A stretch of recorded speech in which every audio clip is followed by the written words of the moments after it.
A&B Properties is Quincy's largest apartment rental company with hundreds of units available. They offer short-term and long-term rentals with 1 up to 4 bedroom apartments. A&B Properties meets the needs of its tenants with care, compassion, and a quality of service that exceeds expectations. A&B Properties also has a convenient tenant app for you to do your payments or make repair requests. Give them a call today. A&B Properties, 217-919-8080, Quincy.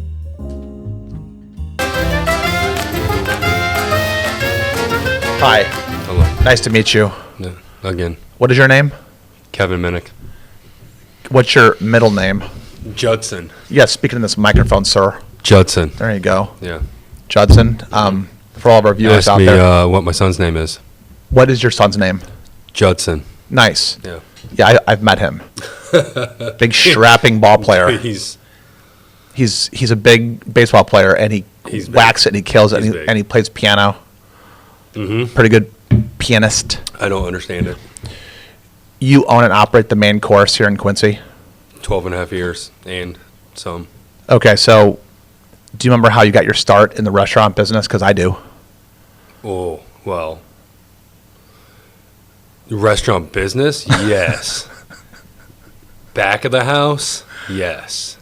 Because there's a difference, right? So back in the day, Yeah, talking about that thing. let's rewind. Can I just hold it? You can hold it. Hold the damn microphone, All Minnick. right. So this is. Let me explain this before Frank screws it up. Right. Restaurant business, back when we were 18, 19, 20 years old. Yeah, you're talking to me. Go ahead. I don't want to look at you. I know. I got to make sure I'm correct. So we're working together, front of the house At Ruby Tuesday. at Ruby Tuesdays. What was it? 36 and Broadway. Remember? Yeah. What year? Oh, I don't know. So like 98, 99. It was like 97 or 98. Let's go with 98. Let's go. Yeah, right in the middle. It wasn't. It wasn't 99. And it had been 98 because it wasn't 97. Ruby It might have been Tuesday- the end of 97. It had been open for 3 or 4 months, Mm-hmm. and Yeah. you and I worked together. Yeah. And I was a busser. You were a busser, Mhm. and I probably should have been a busser as well. but Probably. somehow, probably. Probably. But I did wind up. Well, I was a server. You were a busser, and then eventually you moved to the back of the house. A little bit there, just because I wanted more hours, more shifts, right? And so also- I had to do prep stuff during the day, and then I would work bus at night. And Also, dude, I you wanted even to be mowed in the ki- lawn for You $10. wanted to be. Oh, you did. Yeah, $10. The manager's name is Dave. Yeah, my dad. The only reason I got that job was my dad took care of his kids. It wasn't on your own merit. That Well, I that walked in, figures. I went in and interviewed, but yeah, I'm not gonna. No, so you and I I'm were not gonna- talking. it I was helped. waiting tables. Yeah, If my wife is listening, I mean no disrespect because I love my wife so much, but there were like a lot of hot smoking girls that waited tables at Ruby Tuesday when it first opened. But that's every new restaurant. I'm not going to name their names, sure. Yeah, Kathy and Audrey. Okay. So anyway, I was the server, you were the busser, and I remember you saying that you wanted to be in the kitchen. You said, I want to go in the kitchen. yeah, because I wanted more hours, and then so I started doing prep, and then I started doing fry side. But it was that stuff is so. How do I say it? Mechanically sound at a place like that, right? Everything has a diagram, and this is where the stuff goes. This is how much you do, and this is the button you push, right? So, but being a busser, I didn't know any different, so I started doing that and started prepping and like cutting broccoli and bagging it up, right? So, fast forward through that, right? That was a little bit of time. I want to say our conversation was over Was it at the bar? not coffee, huh? Was it at that bar? Remember the bar there? We would, after our shift, we would have. No, I think it happened at Tower because we always went to Tower on Sundays. Oh, that's Remember right. that? Oh, yeah. We were at Tower talking about it? I don't know. Was Tower in the same location as it is No, now? it was 12th. Remember? Okay, right. Okay. The old school one. Yeah. So, but the conversation happened. We should open a restaurant together someday. We did talk about that in '98. Yeah. We talked about opening a Do restaurant. the math. So What you- is that? 26 years ago? Yeah. So 26 years ago. And so now our listeners can know. So Kevin Minnick, owner-operator of the main course in Quincy, has been opened since when? What year? 2011. Okay. Man, wow. So July 24th. Okay. And part of this pod is going to be about how you and I met. We started talking about restaurants. Mm-hmm. I did go and continue and work in a lot of restaurants Up after north, that. yep. Up north. Mhm. So Bloomington, Normal area, then downtown Chicago. Right. And I worked in 18 restaurants and I managed 11. And I stopped doing that when I was 33 years old. So I went from 18 years of age to 33 years of age working in restaurants. I did other things too, but I never left the restaurant game because I liked it. Right. And I was attracted to it. There's a certain kind of like strange energy in a restaurant. There's something Well, about it's unbelievable if you really think about it. Before we really figure out what we want to do or what we're really good at, right? I got a kid now. He's awesome. He's great. And when I interviewed him, I go, listen, you give me a week. I can teach you everything you need to know. Have you ever been in the kitchen? He goes, no. Have you ever worked in a restaurant? No. Do you want to? He goes, sure. And I'm like, I will teach you everything you need to know. All you got to do is listen, work hard, put your head down, and let's do this, right? You give me a week after a week. If it's not your thing, I understand. I need hands in the kitchen. I need help. He's still with me. Yes? Yeah. How often does you talking about Judson? No, I'm talking about an employee I have now, bro. Judson.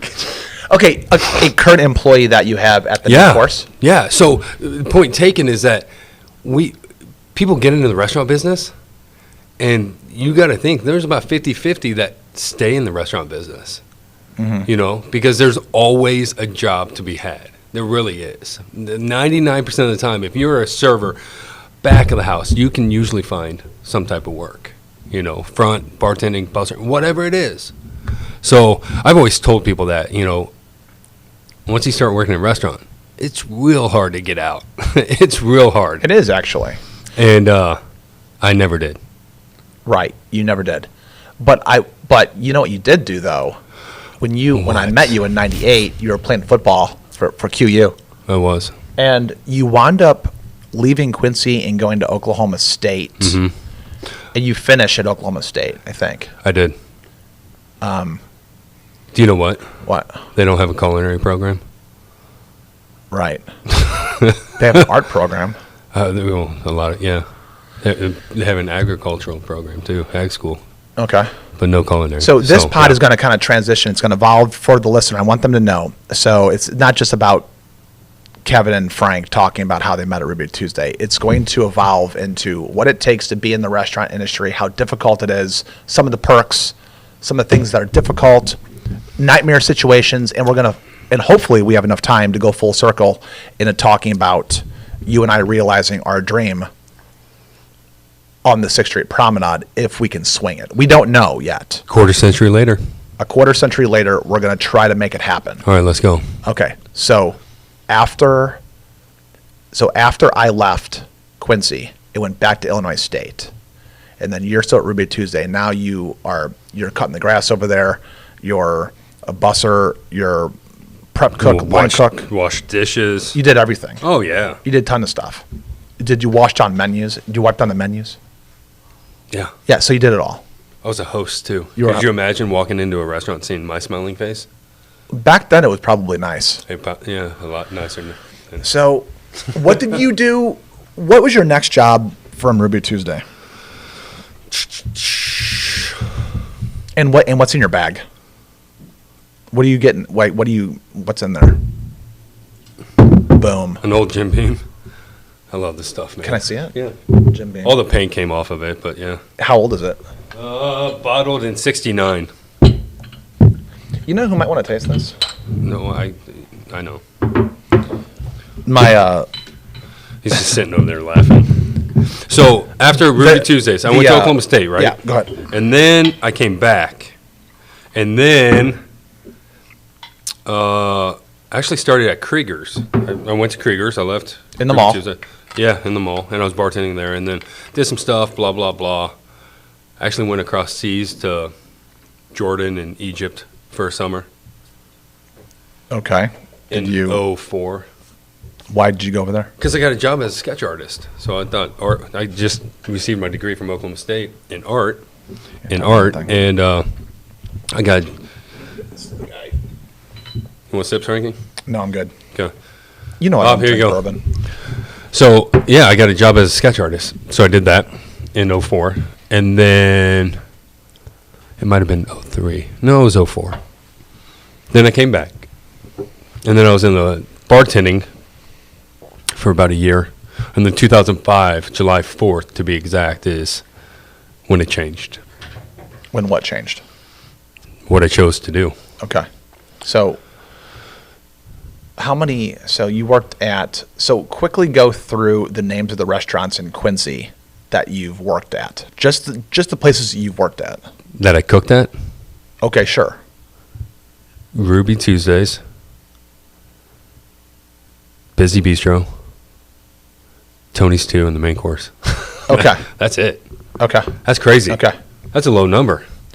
It's not right. It's a low number in terms of, well, it's not like, so listen. Experience. Yeah, but I mean, you're meeting Kevin Nash and like all over the United States cooking for that guy and all. I mean, you cook for a lot of people. Well, yeah, that obviously came a lot later. I know, but that's not Quincy. So you Correct. answered the question Quincy only. So it doesn't Yeah. show the breadth kind of all of your portfolio. Oh, well, yeah, at that point. If we're going into like the breadth of your portfolio, it's something different. Let's go through it real quick. Michael Sullivan currently lives in Knoxville, lives in Tulsa, works for Creekstone Farms. I do an event with him every year. A lot of people that know me know that I go to this outdoor cooking event in Tennessee in November. It is such a blast, man. It is awesome. It's right on the foothills of the Smokies. Cook all day. This year in November was 1,200 people. 4 years ago when I started, it was like 500. It just keeps growing and growing and growing. So we do asado cooking, open fires, so on and so on. There I've been able to cook with Kevin Nashin from Cindy Street in St. Louis, Robbie from City Limits Barbecue, who just got a nod for a semifinalist, James Beard Best Chef Southeast, and he just opened his restaurant like 8 months ago. Awesome story, great guy. Josh Lanning, Josh Adams up in Peoria, restaurant called June. Max Krask, Jeremy Waybright, who I've cooked with the last couple of years, who just came to Quincy from Charleston when it was cold. We did a dinner a couple of weeks ago, and it was freezing, dude. He hated life, period, because he lives in Charleston. What was that thing you did in Michigan a while back? Didn't you go up to Michigan for something? Mhm. Or am I making that up? No, I did. That wasn't just for golf. That had to be for something else. Yeah, it was for golf. It was for golf. Dang it! I thought it was corner related. So I'm not a very good golfer. I've been doing that tournament for 6 years with my QU roommate, Chris DeWitt, who I played football with. So I've been his guest for 6 years, up for his member guest at his club, and we've won it 3 times out of 6, which is Jeez. pretty unheard of. Yeah. So I'm not that good though. So you mentioned the James Beard Award. So for those that don't know what that is, can you describe that? It's an Oscar for chefs. It's the Oscar level equivalent for chefs. 100%. Yeah. And is there only one James Beard Award given out, or are there multiples? Oh well, yeah. There's kinds. a lot of categories. Right. Tons of categories. Right. Yeah. Yeah. So I remember, when you're talking about Michelin stars or James Beard Awards or accolades for chefistry, that's not even a word. I made probably that not. up. The James Beard Award is pretty important. That's so it. Yeah. yeah, it's number one. So Yeah, catapulted. it's right there with the Michelin Guide. Let's be honest. Michelin's got way up there. Yeah. Yeah. How many Michelin stars? What's the maximum? 3. 3? Mhm. That's the most you can have? Yeah. What am I getting my wires crossed with? Our hotels different? Yeah. 5-star diamonds. Yeah. 5? Oh, hotels are diamonds? I believe so. Okay. I could be wrong. Yeah. I worked in a hotel, but that was about it. Right. You don't have to be a hotel expert to be in this conversation. No. So 3 for Michelin stars. Yeah. I worked at 2 Michelin star restaurants. I've eaten at a 3 Michelin star restaurant one time. It was pretty amazing. On HGTV, I saw the inside of a dining room of a 3-star Michelin restaurant once when my wife was watching it on TV. Yeah. Gordon Ramsay has like 27 Michelin stars, or 24. When he does? Yeah. Gordon Ramsay does? Yeah. Man, you know. Hold on. Yeah. Let me explain something. Gordon Ramsay is ridiculous. As much as you see on TV and the yelling and the screaming and the whatever. His first restaurant he closed, by the way. Never made it. Aubergine in London. Oh, yeah. Oh, Closed. I didn't know that was his. About a year and a half in.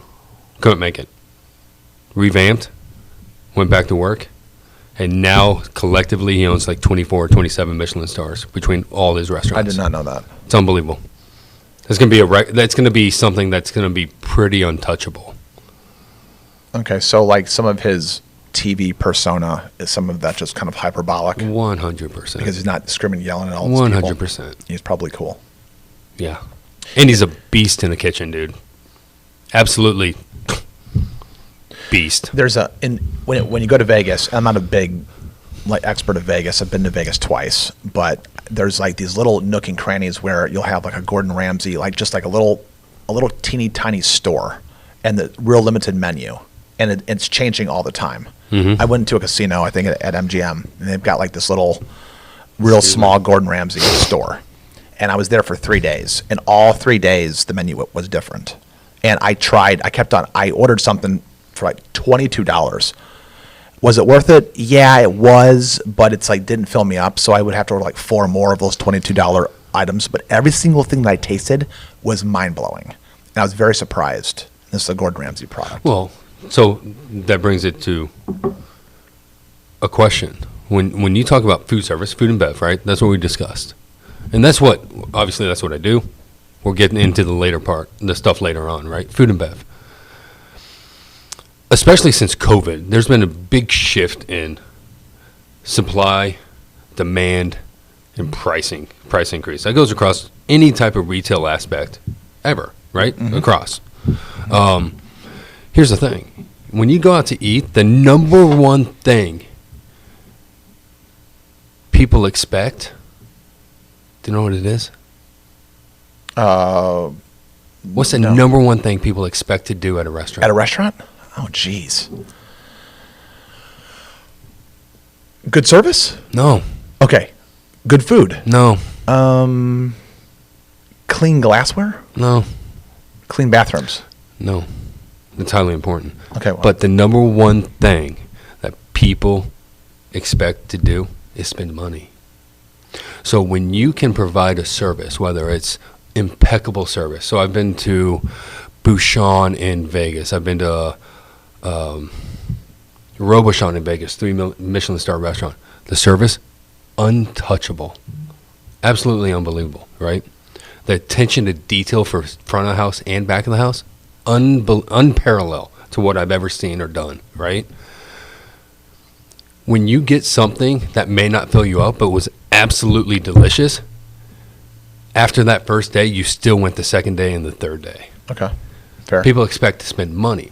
So you got to, try to create a value, especially here, right? I buy a lot of good quality, fresh ingredients. And we make almost everything in the house except for bread, ketchup, and mustard, right? And a new paste that I have on the menu now because I just can't buy the peppers to get it, okay, to make it. But when we create, and it takes time to do that and money to do that and all that kind of stuff, guess what? When we can create some type of value, whether it's service, food, or both, you will go back. Mm-hmm. And you've expected to spend money. Now, is it $5, $7 higher than you expected? Sure, but you loved it. And that's a hard thing to do in the food and beverage industry, is to continue to grow and push boundaries, make good food. That's rule number one. All I want to do is make good food. With that comes our servers, our service our service model. You know this, 12 and a half years ago, we talked about it. The mise en place aspect of putting things in place after each and every course. Every table has a number, every seat has a number. So there's no guesswork in it, but you have to follow the steps. And I think I broke it down. If somebody orders 4 courses at the restaurant, there's like 26 steps for that person that we got to, or 26 quote touches that we got to do. If you really break it down. And that's just replacing a napkin, replacing a fork, filling waters, getting a cocktail, whether if they're drinking or not, you know. But you can, all of those require one little individual thing per customer at any given time, and there's like 24 to 26 steps that we can go through. It's unbelievable. Yeah, you mentioned mise en place.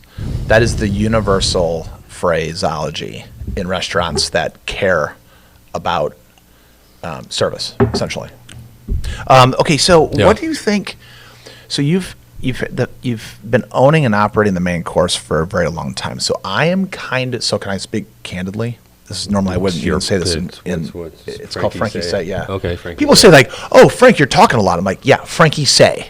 Like I'm talking. I have a podcast. Well, I just dominated that part of the conversation. No, as you should. Okay. No, it's always better if the guest talks more than me because otherwise I'm like Bill Maher. That's got to be pretty difficult, huh, Bob? You see it. Oh yeah. Yeah. And so what is? All right. I am a little surprised of the staying power of the main course only because it's very difficult to do what you've been doing for as long as you've been doing it. That's very difficult. So as somebody who has worked. What way? Okay. So you are. Because there's a lot of facets when you say it's difficult. You're owner, chef, operator. You're wearing 3 hats. Yeah. Okay. Okay. If you're only wearing one, Yeah. it's difficult. If you're wearing 2, it becomes more difficult. If you're Yeah. wearing all 3, most restaurants in Chicago, the ones that I worked at, you know, like Carmine's on Rush Street. I Yeah. waited tables there. That was fantastic. Some of those stories. But some of these flash in a pan places like Moto. Remember me talking about Moto? Moto from Omar Cantu, who later, R.I.P.. R.I.P. But, places like that, they were really going to try to be open for 2 years to try to get. So the idea is that they make their money back in the first year. The second year is all profit. And they do another venture. And they go do another venture and they Correct. scrap the idea. So then you go into this other model, which is let's try to run as hard as we can for 5 years and we'll take a breath and see if we can go another 1 or 2. Like most restaurants, I shouldn't say most, because we've got some really, so Roberto Stellino from Tiramisu is gone. So I'm going to leave Tiramisu out of it for a second, and Ilya and his wife at Tiramisu do a great job. Great job. I'm going to leave them out of it for a second. The kind of the premier group of people in Quincy that run restaurants are the McLeans. Okay. And they have 4 or 5 operations, and there's X number of people in the family, and they're not back there cooking the food, but they know how to cook the food. They're owning it, they're operating it, and I think their staying power is impressive. Anybody who can run a restaurant for 5 years, if they from birth to death of 5 years, I commend them. I'm like, wow, good job. Okay, you threw in the towel for some reason, but you know what the failure rate is for opening up a restaurant from scratch? Failure rate. Like 89% or something like that, 90%. It's like 8 or 9 times out of 10 that restaurant is going to close in short order. In the first 3 years. In the first 3 years. You've gone from 2011 to 24, so I'm not a mathematician. Is that 13 years? 12 and a half. Okay. July would be See, my math is 13. horrible. You're close. I'm close. So you are already at the point, you are at least 3 years past the point where I would consider anybody to just like throw the towel in. But the fact that you are willing to do what you're doing is extremely commendable. I'm saying this as a friend. I'm like, dude, I cannot believe that you are doing it still. Now, in a few minutes. I can't believe it either, honestly. So is that the reason why you've got so much bourbon behind your bar, is so you can deal with reality? No, I don't. Believe it. I really don't. I don't drink that much. I believe that. When I'm done working, the number one thing I want to do is go home. Can we talk about your bourbon collection? Okay. I'm talking about the bourbon collection behind the bar. Okay. Okay. I've heard a rumor that the main course in Quincy has one of the largest collections of bourbon in Illinois outside of Chicago. Can you help me with that stat? I don't know. Yeah, so we were published on a place called greatbourbon.com.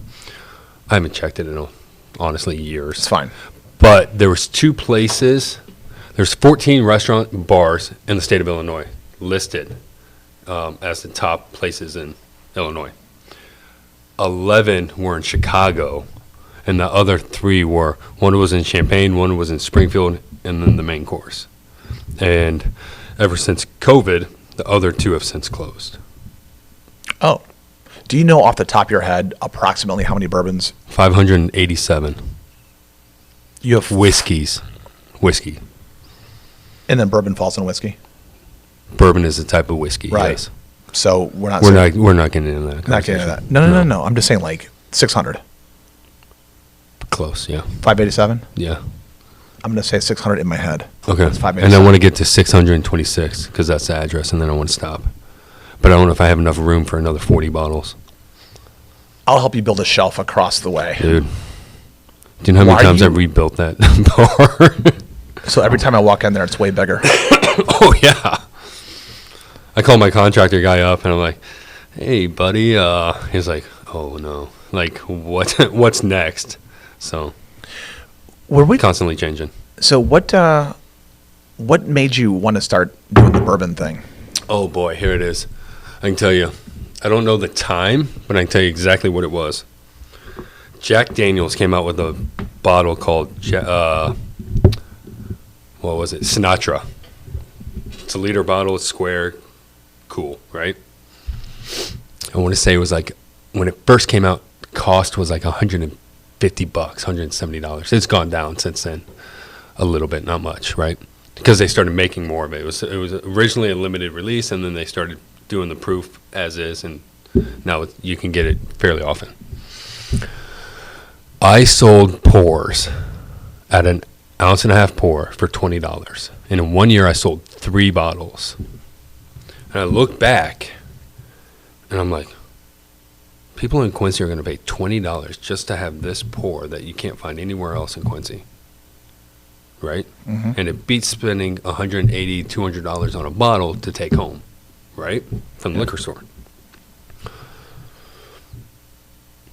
What are people going to spend? Will people spend $10 on a pour if I have 3 or 4 different types? And then it was just off to the races, man. And it turns out people in Quincy will do that. People will. I think, I want to say we have anything between $3 for an 1.5 ounces to $125 1.5 ounces. $125 is a special bottle that was allocated to me for our anniversary, and there's 5 in the state, and I actually got 2 of them.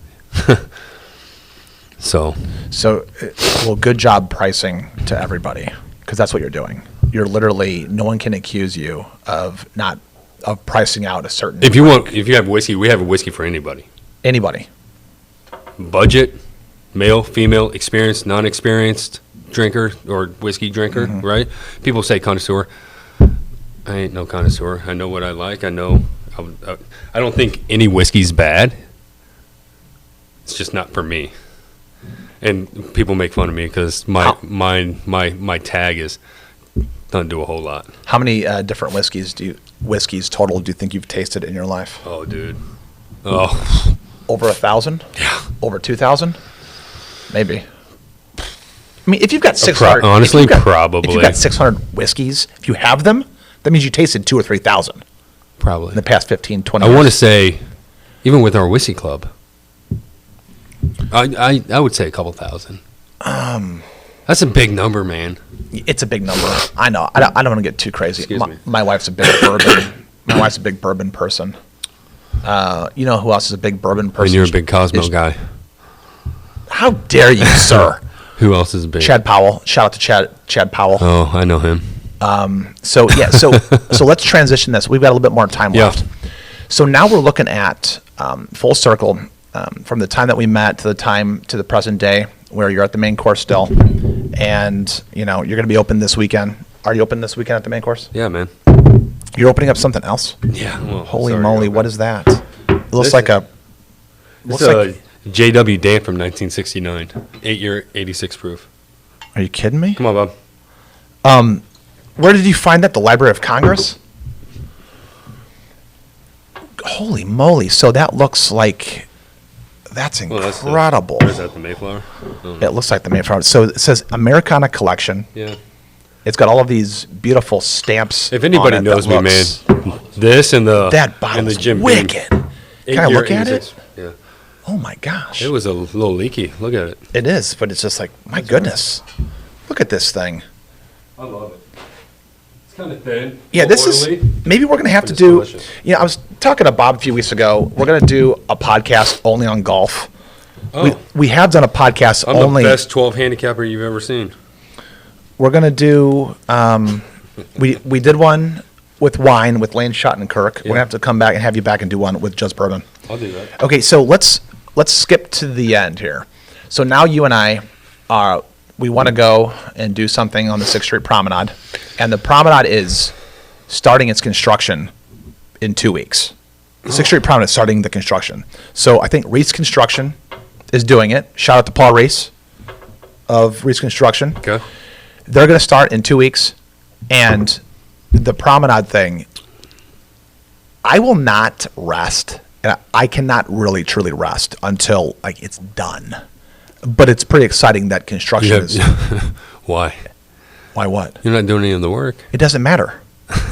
It doesn't matter. Okay. Like It gets all of done. the controversy, all of the talk, all the Oh, dreaming, all the vision, nothing's happened.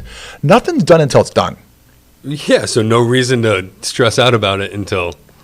I didn't say I was stressing. I'm just not going to breathe. Okay. I'm just not going to breathe. Okay. I'm not going to rest. Yeah, All right. I'm a little stressed out by it. No, listen, I was talking to Joy Bearhorst from Domestics, who, is a tenant, inside our building. And she's like, the parking situation, for those of you who like shopping at Domestics, et cetera, just so you know, during all of the construction, there's lots of parking available in the back of the building. So don't hesitate to shop. Shop local. Anyway, back to us. I love Joy.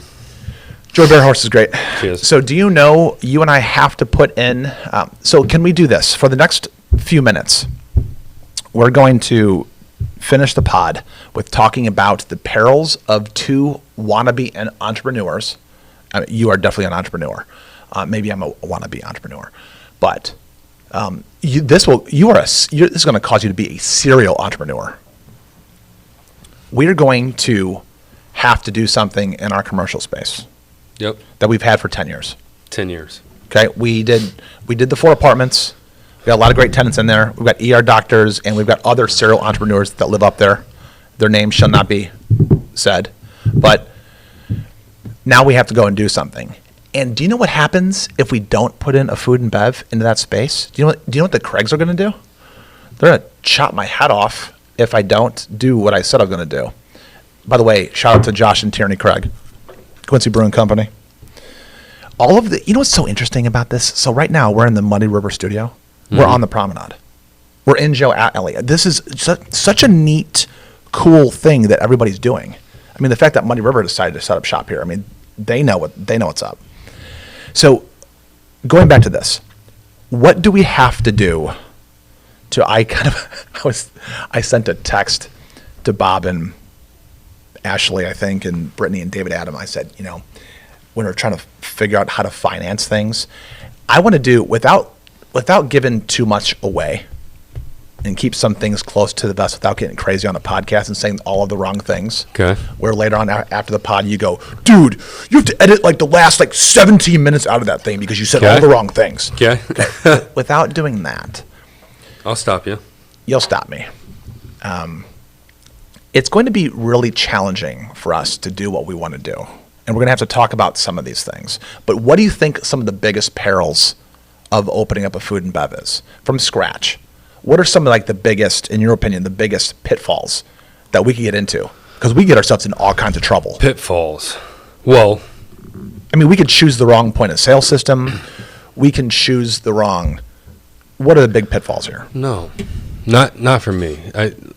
I'm going to take you back in 2011 when I opened the main course. It was 3 months of my last day of employment to opening day at the main course. 3 months.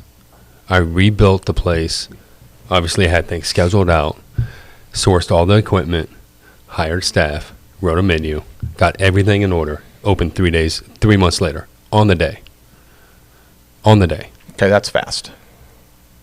Yeah, so it's 100% preparation. Now, taking 2024, right? We know things are delayed. Timing is delayed. Other things come up. Contractors don't want to show up. Contractors have a bigger job that they got to accomplish. Hiring staff is a lot more difficult than it was 12 years ago. Training staff is a lot more diligent than it was 12 years ago. So I don't see hang-ups if we're prepared. There might be delays, but it's not a hang-up, right? I think the other part of opening a new business in today's time is a lot more challenging due to the economic structure of what we're in. Now, I'm not going to get into like politics or economics and all that kind of stuff, right? But I just need to lean forward. So, but I think the hardest part will be scheduling things out. We just had a conversation yesterday about something, and it's XYZ, and all right, let's go. Do Yeah, this. the conversation we had a couple of days ago about some of our first steps. So We're good. You and I are good at working out through our issues. But so are you experiencing? So you're in.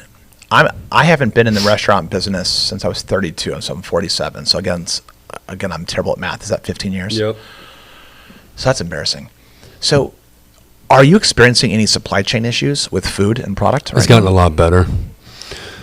The stuff we see now has been on more of a regular basis, availability-wise. 3 years ago, not the case by any means. It was a coin flip. It really was. It's gotten better. So I'm not too worried about that. We're not going to talk about the food side stuff. We're not going to talk about that because that's sharing trade secrets. So that would be dumb to talk about that.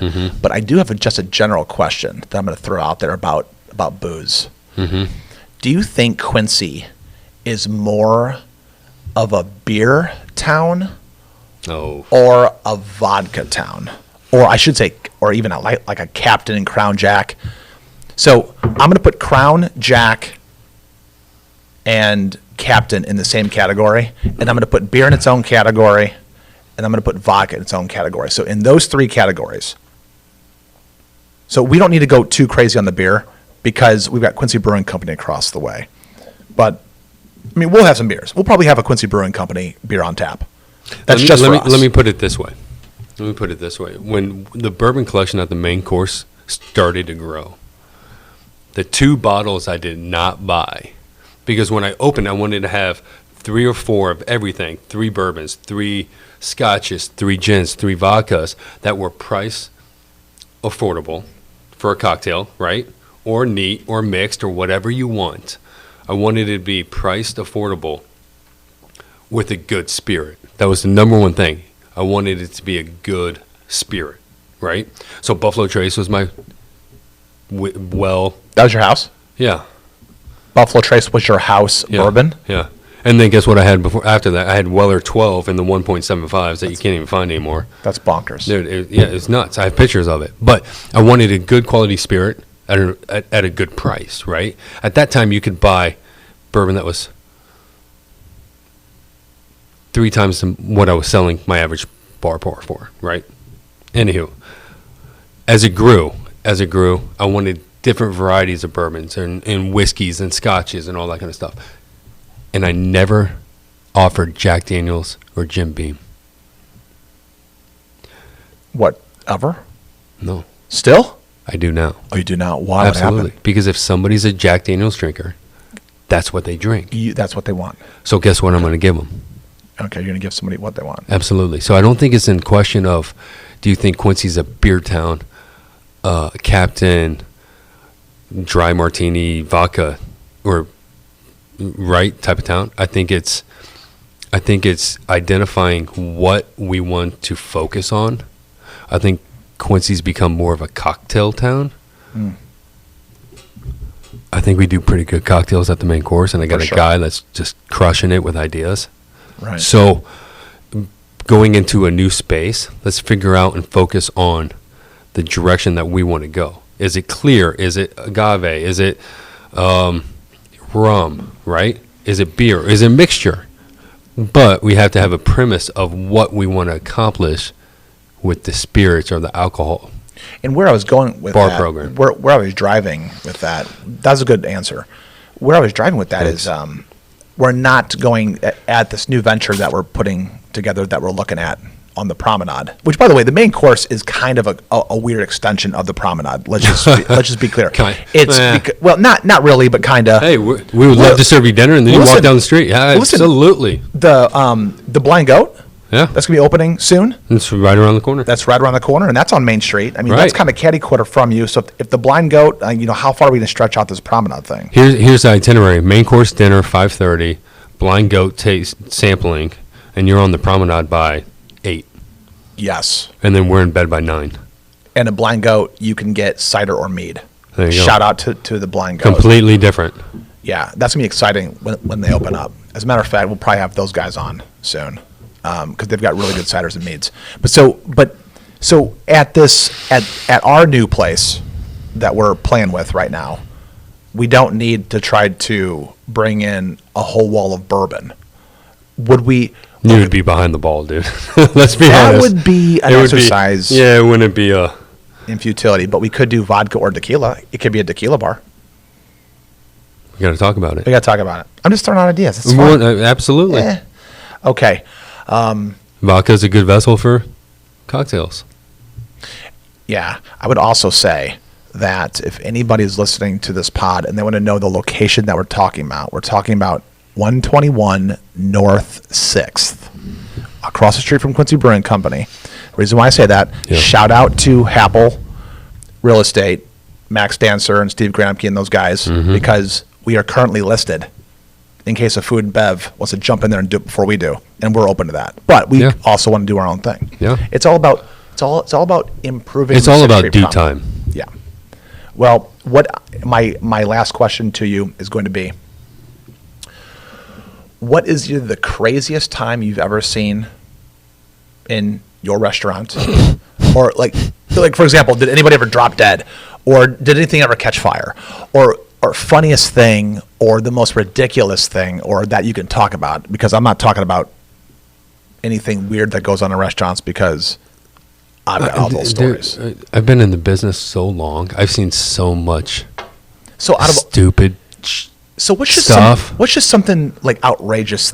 Like, what's a story that you have told other people about your experience in the restaurant business? There's got to be something, just something weird. Anything funny? Anybody's hair catch on fire? Anybody? No. Did you have to ever ram through a bathroom? Did you ever? I've actually performed the Heimlich twice. Really? One when I was 16 in Ohio before I even moved here, and then one at the main course. One time at the main course. Okay. Regardless how old I was at the time, when I was 16, I was like, help. you know, I didn't know what to do. I was a kid. What'd you do? Somebody took over. So then- did you perform it, or did you see? I started to. You started to. And I didn't know what to do. So somebody's choking. Yeah. And then somebody took over because I was like, help. Did it work? Yeah. And then the other time was at the main course. And yeah, Who performed the Heimlich at the main course? I did. And you got the piece of food out? We did. Yeah. Are you like saying that the person who's choking helped you? Yeah. We actually got up and actually went to the bathroom, you know, and was trying to cough it up too. And boom, boom. And then coughed it up. Male or female? Male. What was he eating? I don't know. Something he didn't chew very well. Yeah, what's wrong with this guy? Oh, Chew- he was chew an your older food. gentleman. Okay, well, let's be respectful. Let's be respectful of our elders. And I missed the guy dearly, by the way. Yeah. R.I.P. He was a great guy. What?